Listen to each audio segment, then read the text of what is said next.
Hello everyone, तर day 2च्या mini ब्लॉगमध्ये तुमचं स्वागत आहे. तर आज गुरुवार आहे, तर सकाळ लवकरच झाली होती आणि आज मी फ्रेश वगैरे झाली, लवकर आंघोळ केली कारण आज भाऊ लवकर गेला होता, त्याच्यामुळे देवपूजा पण मलाच करायची होती. तर चला आता करूया. आणि आज लवकर उठले होते त्याच्यामुळे उंबरठा पूजन पण मी आज करणार होती.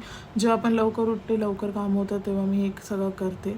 मग देव स्वच्छ धुवून घेतले, दिवा वगैरे लावला आणि आजचा दिवस चांगला जाऊ दे हीच देवाकडे प्रार्थना केली आणि डबा वगैरे पण रेडी केला आणि मी रेडी झाली ऑफिसला जायला. एकीकडे घरची जबाबदारी आणि दुसरीकडे 9 ते 6ची नोकरी. इस प्रकारे दिवसाची सुरुवात होती. ऑफिसला पोहोचल्यामुळे कामाचा दिवस पण सुरू झाला. काम वगैरे केलं आणि संध्याकाळी मी मग रिटर्न घरी यायला निघाली. घरी आल्यावरती बेला आमची घरातच होती आणि बघा ती खूप मस्ती पण करत होती. त्याच्यानंतर मग एक आंबा वगैरे खाऊन घेतला कारण खूप भूक लागली होती. तर पहिला पोटपूजा करून घेतली आणि मग थोडंफार घरातलं काम पण करायला घेतलं.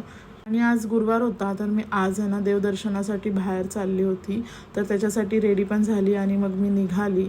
सगळ्यात आधी तर मी तिरुपती बालाजीच्या मंदिरात गेलेली, जे की ऐरोलीला आहे. शांत असं वातावरण, घंटांचा आवाज आणि तीमय वातावरणामुळे ना मनाला तर खूपच शांती मिळाली. त्याच्यानंतर तिथे बाजूला असलेल्या स्वामींच्या मठात पण मी जाऊन आली. शेवटी मग साईबाबाच्या मंदिरात जाऊन बाबांचं पण दर्शन घेतले. प्रकारे ऑफिस, घर, देवदर्शन याच्यामध्ये माझा गुरुवार तर खूप मस्तच गेला. आता उद्या भेटूया डे 3च्या मिनी ब्लॉगमध्ये. तोपर्यंत हसत राहा आणि स्वतःची काळजी घ्या. बाय.